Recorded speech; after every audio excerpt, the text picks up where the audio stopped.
मुंबईमध्ये पहिल्याच पावसात रस्त्यांची उडालेली दैना लक्षात घेता महापालिका प्रशासन आता अलर्ट मोडवर आल्याचं बघायला मिळत आहे। नाशिक महापालिकेनंतर आता स्मार्ट सिटी प्रशासनानं देखील ठेकेदारांना आदेशित केलेलं आहे।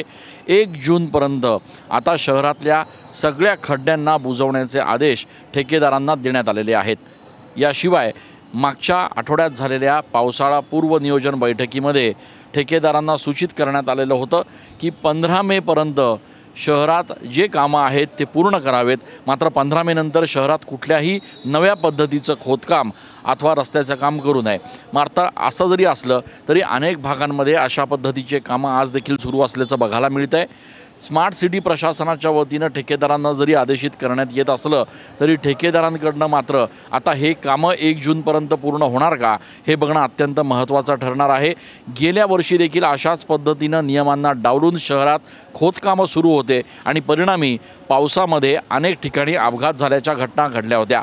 यंदा देखील अशा पद्धतीच्या दुर्घटना घडू नये यासाठी ठेकेदारांना सूचित करण्यात आलं असलं, आदेशित करण्यात आलं असलं तरी ठेकेदारांकडून आता पालिका प्रशासनाच्या या नियमांची आणि आदेशाची काटेकोर अंमलबजावणी झाली नाही तर मात्र काय कारवाई होणार हे बघणं देखील महत्त्वाचं ठरणार आहे।